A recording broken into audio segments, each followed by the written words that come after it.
Welcome back to another episode of Jeepin' with Cool Guy. On today's episode of Jeepin' with Cool Guy, we're going to talk about installing the exhaust system. Just want to preface this whole video with, should be short, and two, this is for a 258 with just the single tailpipe, no header. I did install the catalytic converter and the muffler, and I'll show you all the pieces that go into connecting all these things. Let's start with the exhaust manifold. So this is an OEM exhaust manifold. It was made in 2879. There is in between the exhaust pipe and the exhaust manifold a very pliable metal, it's almost like aluminum, kind of really super soft aluminum washer slash gasket. And the aftermarket, the reason I'm bringing this up is because the aftermarket exhaust manifolds for the pre-80s, like I think it's like 76 to 80, I'm sure with the CJ5s it goes further back, they have a built-in exhaust gasket. So there's like this curve that fits right into the tailpipe. Since this is original, it doesn't have that, so you need to get that pliable metal. It's like a crush washer. So when you actually use your studs, your fastening studs, and tighten the tailpipe up to the exhaust manifold, it crushes that actual gasket and creates a nice seal between the exhaust manifold and the tailpipe. This right here is a black iron pipe fitting that I have just knocked down and threaded onto what would actually be the air tube with the California emissions, I believe, that would come out of here and run around and have part of this air pump system. But since I don't need that and I don't have that, I just cap this off. You can cap this off in various different ways. But anyways, this actual exhaust pipe is, I believe it's Walker. I can't find one for the 76 to 80 CJ7 258. The only ones I could find were like from 81 to 86. And the only reason I think that is the case is because of this air tube configuration. Meaning that I don't think that they make this tailpipe without it. So if you're out on Rock Auto or Quadratech or whatever it is, they may list it that this doesn't fit your 76 to 80 CJ7 with this exhaust manifold, but it does. You just need to figure out how to cap off this air tube. Moving back, at the end of the exhaust pipe, I have a couple different things going on here. The catalytic converter, and this is just a universal catalytic converter. You can get one specialized for the CJ7 or the CJ5 or whatever that may be. This is just a generic catalytic converter.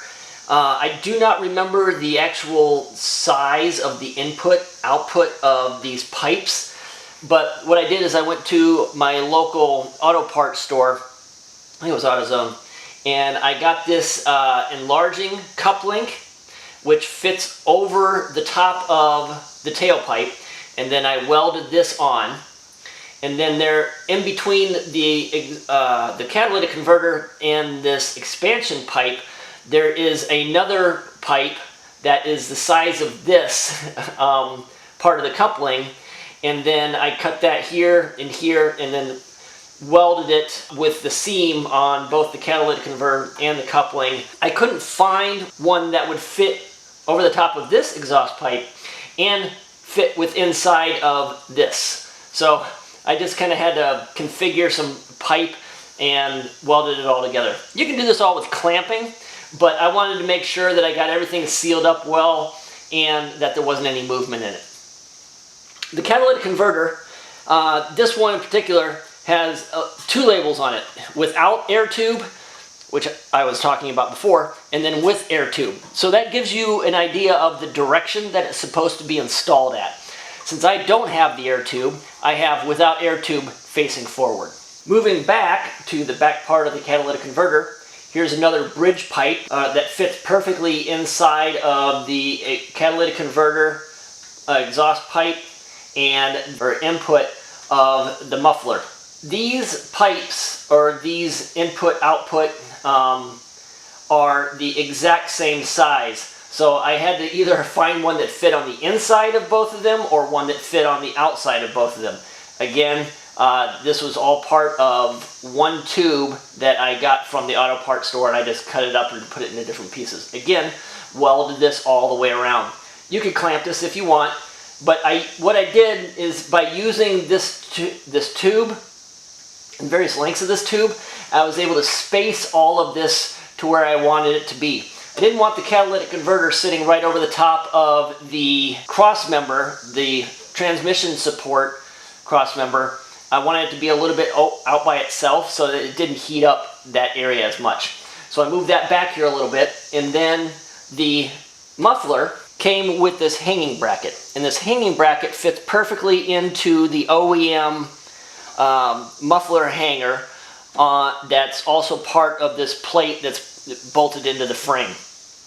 And then all I did was just tack weld this right behind the seam of the muffler. When you get your muffler, you'll notice that the input pipe is right in the middle. The exhaust pipe coming out of the muffler is offset. This is what I mean by offset. Obviously not in the middle. Not really quite sure why they do this. The only thing that I can guess is that it helps with the tailpipe that goes up and around the axle and then to the back mounting bracket. The tailpipe, where it mounts and the angle that it mounts, doesn't have a curvature to it where the tailpipe can flow right into the muffler. There's this curve. I'm going to say it's probably a 15-degree offset. So what I had to figure out was, how was I going to connect this to this? I found a flexible exhaust pipe that is fairly thin steel, and I found that out by trying to tack weld this thing into the muffler, and even on the lowest setting of my MIG welder I was blowing right through it, so I just had to tack all the way around. So I decided, alright, fine, I'm going to just put a clamp on here. So this whole exhaust system has one clamp, and it's the tailpipe connected to this flexible exhaust pipe. I have about a 1/4 of an inch between the tailpipe and this shock absorber. You may notice, or you may think, that I actually have the shock absorber upside down, and the baffle boot should be actually across the bottom. That would be probably the normal way to do it, but the problem with that is that if I have this thing on here, it's going to be sitting right next to the tailpipe, and it's going to melt right through this. So I flip the shocks so that the actual piston is facing up, and that's why I've got these boots on here, the dust covers. So here's pretty much like the S-curve that comes off of the or that is part of the tailpipe. To me, this is slightly extreme. This kind of gives me the notion that all the muffler and everything was supposed to sit way down to where this goes over the top of the axle. It obviously doesn't. So you have to configure or get your muffler tailpipe aligned to where it's going to fit underneath the cross member and not butt into your gas tank. That wouldn't be good. And last but not least, this is the tail end of the tailpipe. This is the Walker 43704. I just left this tag on here for now, just so I can remember the number, the serial number on it. Anyways, I'm not 100% sure that this is exactly like the 82 to 86, but it seemed to have a different alignment. I don't know if the 82 to 86 would actually fit better with the muffler. I couldn't tell you. Anyways, this comes back here and it mounts onto this mounting plate. These, from what I've seen, really seem to rust out and just disappear off of a lot of the CJ7s. This one I was lucky enough to actually have still in really good shape. powder coated it, and mounted it onto the frame. But you will have to have some kind of a hanging bracket bolted to your frame so that it can hold up the tailpipe. And then I just fabricated this little this metal arm that fits into the bushing of the rear support of the muffler, and then just tack welded that on. So this thing won't move. I mean, it is solid. Now, this tailpipe doesn't go out very far. I think it's right at the cross member, this rear cross member. But that's pretty much the whole exhaust system. Right, boys and girls, that concludes this episode of Jeeping with Cool Guy. Hope you learned something. I know I did. But before we go any further, like and subscribe. The more you like and the more you subscribe, the better I feel about myself. But with that said, this is how I installed the exhaust system on my 79 CJ7 with the 258 inline 6 engine in it. If you have any questions on this, and I think I covered pretty much everything, there might be a couple nuances in there that I didn't quite get. Please put your questions in the comments. I'll respond as fast as I can. I've been trying to do a pretty good job of keeping up with that. And I will also put a link in the description to all of the pieces that I put on here. Last note, please put a catalytic converter on your Jeep, even if it doesn't need it, or isn't part of the original equipment, if you want to put it that way. I know that before '82 they were optional, maybe, but the thing about a catalytic converter is it really does help burn off a lot of the nitrous oxide and a lot of the things that are coming out of these, you know, smog machines of the engines, whether it's a 304, 360, 401, 258, the 151, the 4-cylinder. This all does an amazing job of helping us all out. And, you know, if you want to call it an environmental push, fine. But what it does is it really does help eliminate a lot of the pollution and the smog. This is a 40-year-old vehicle, people. I mean, you know, the thing's emissions are horrible.